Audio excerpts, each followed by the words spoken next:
All right, today we're going on a hunt for something pretty wild. Maybe the most elusive prey in all of human history, where a brand new idea actually comes from. So here's the big question. We're going to follow this neuroscientist, Dr. Elias Thorne, a guy who's convinced the answer is a hard yes. For him, creativity isn't some kind of magic. It's a mechanism. He's basically trying to find the source code, the literal syntax, behind our most brilliant thoughts. And this right here? This was his whole deal. A pretty radical idea, right? It kind of strips away all the romance of inspiration. For Thorne, it was simple. If you can crack the algorithm, you can copy it. You could actually, literally, build genius. Okay, so let's get into it. Thorne's hunt wasn't just some random shot in the dark. He was following a pretty well-known map of the mind, a four-phase model that shows us how an idea comes to life. So you've got preparation, incubation, illumination, and finally verification. These are the four big stages. And to really see how they work, we're going to jump right inside the mind of Lyra, an amazing artist who also happens to be Thorne's test subject.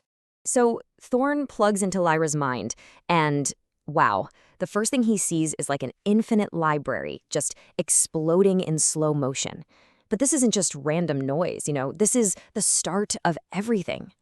So this is phase one, preparation.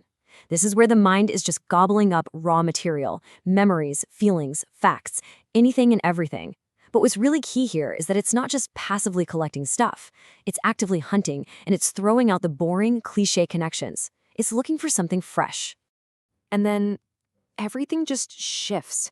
Lyra stops trying so hard, she stops forcing it, and her mind slips into this really mysterious second phase, incubation. The storm just goes quiet. And check this out, because this shows you exactly what's going on inside. Incubation is all about telling the logic police on the left, that part of your brain that judges everything, to just take a break. That lets the daydreaming, free association part on the right go absolutely wild. So in this quiet space, all these different ideas start floating around, bumping into each other. And at first, Thorne thinks it's just random, right?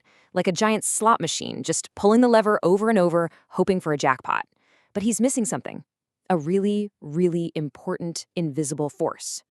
And this is where Thorne has his big breakthrough.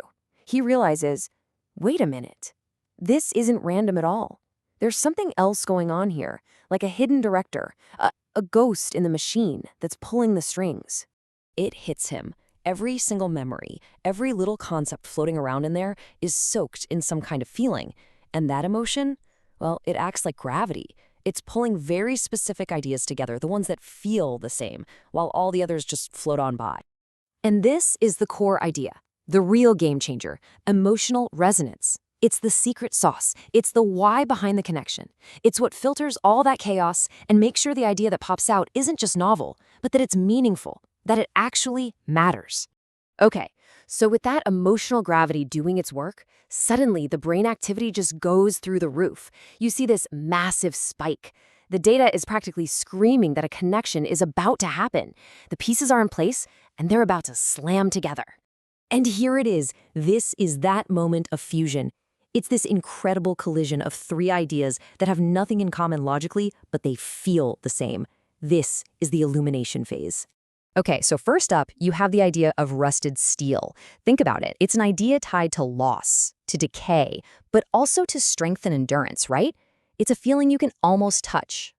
Then, you have the sound of a cello.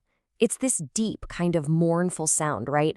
It's pure melancholy, and it's vibrating on the exact same emotional frequency as that rusted steel. And number three, the image of a human spine. It's all about structure, support, and resilience. That same exact theme of enduring something difficult. And then click. The connection is instantaneous. It's like a fusion reaction. It's not just adding 1 + 1 + 1. It creates something completely new. That is the eureka moment. So what's the idea? The steel cello spine. A sculpture of a human spine, but it's made of decaying steel. And it's strung with cello strings that get played by the wind. It's this incredible, powerful concept that was born from three totally different things that were smashed together by a single feeling. So Thorne, being a scientist, asks his supercomputer, hey, explain this to me. Find the logic. And the computer's answer is just perfect. Logic not found.